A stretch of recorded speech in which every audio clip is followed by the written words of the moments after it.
Madam Speaker. Good morning. Thank you, Mr. President.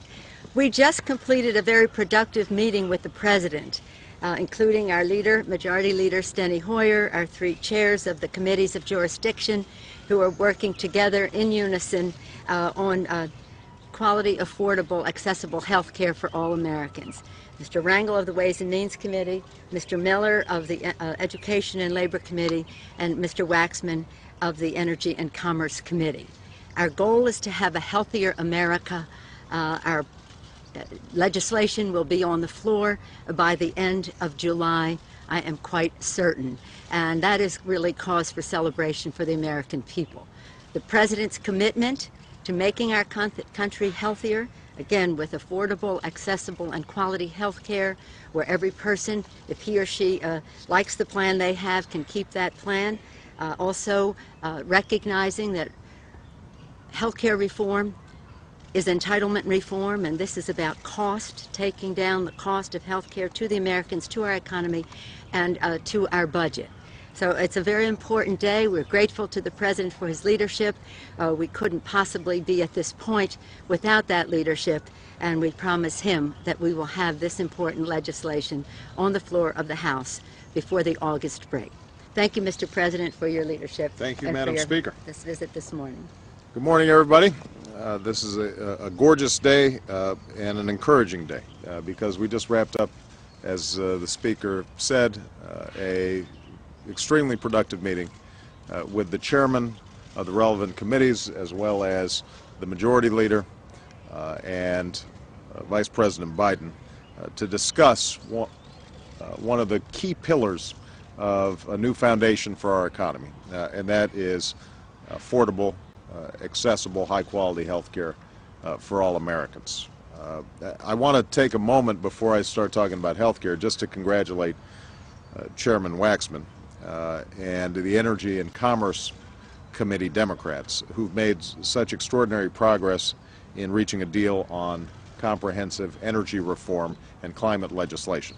This is a major step forward in building the kind of clean energy economy that will reduce America's dependence on foreign oil.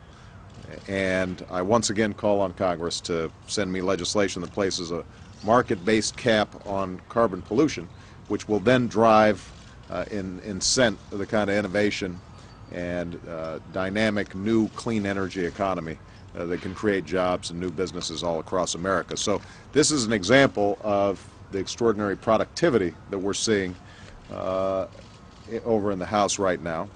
On health care, as Speaker Pelosi just mentioned, the House is working to pass a comprehensive health care reform bill by July 31st, before they head out for the August recess.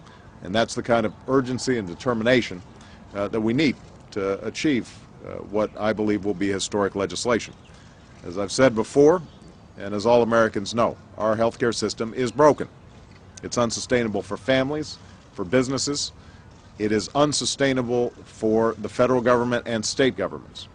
We've had a lot of discussions in this town about deficits, and people across the political spectrum like to throw barbs back and forth about debt and deficits. The fact of the matter is the most significant driver by far of our long-term debt and our long-term deficits is ever-escalating health care costs. And if we don't reform how health care is delivered in this country, then we are not going to be able to get a handle on that.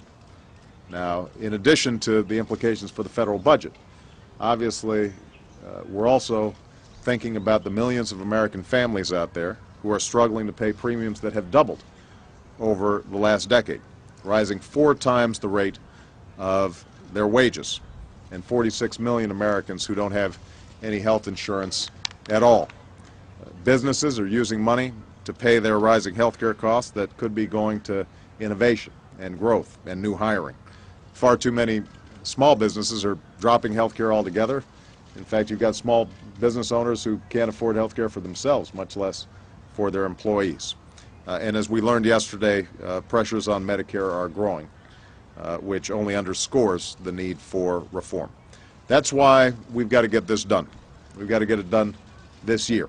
We've got to get it done this year. both in the House and in the Senate. And we don't have any excuses. The stars are aligned. Now, the problems in our healthcare system didn't emerge overnight. We've debated about what to do about them for decades, but too often efforts at comprehensive reform have fallen apart due to special interest lobbying and petty politics and the failure of all sides to come together.